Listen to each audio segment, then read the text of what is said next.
तुझे दिखाई नहीं दे रहा है? अंधी है? नो पार्किंग जोन में खड़ी की हुई है तूने रिक्शा। टायर पंचर ना करूं तो क्या करूं? साहब यहाँ तो कोई नो पार्किंग का बोर्ड नहीं लगा है, मैंने अच्छे से देखा था।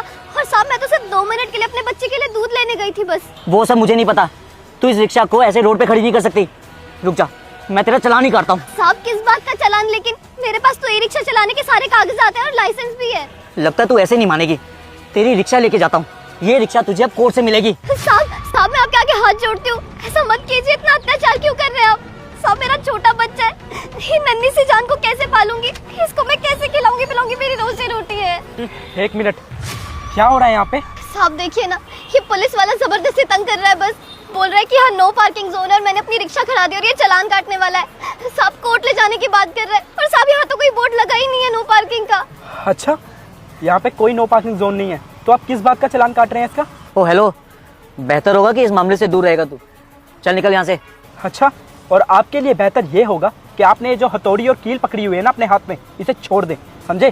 तू एक पुलिस वाले को धमकी दे रहा है? जी नहीं, आपका सीनियर होने के नाते आपको ये सजेशन दे रहा हूँ कि ज़्यादा देर अगर ये हथौड़ी और कील आपके हाथ में रही ना, तो मैं आपकी ये वर्दी उतरवा सकता हूँ।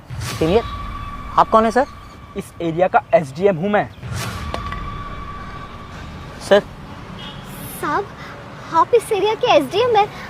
आपने तो कभी बताया ही नहीं। आप तो रोज मेरी रिक्शा में आते जाते हैं। बता सकता था, लेकिन उस दिन जब मेरी कार खराब हुई और मैं तुम्हारी रिक्शा में आके बैठा तब। वैसे तुम अपने बच्चे को ऐसे साथ में लेकर रिक्शा क्यों चलाती हो? क्या करूँ साहब, मेरा पति यानी कि इसका बाप एक नंबर का नशेड़ी था। वो रोज मारपीट करता, गाली गलौज करता मेरे साथ। मुझे डर था कि किसी दिन वो मेरे बच्चे पे हाथ ना उठा दे। कब तक ये सहन करती?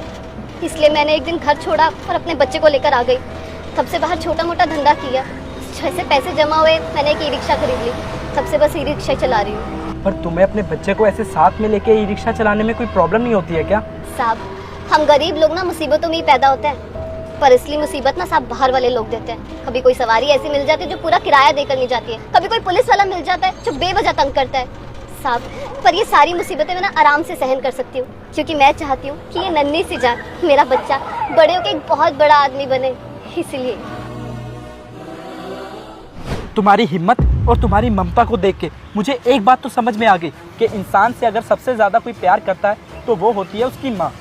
और सच में मैं तुम्हारी मदद करना चाहता था, इसीलिए मैंने अपनी कार से आना जाना भी कम कर दिया।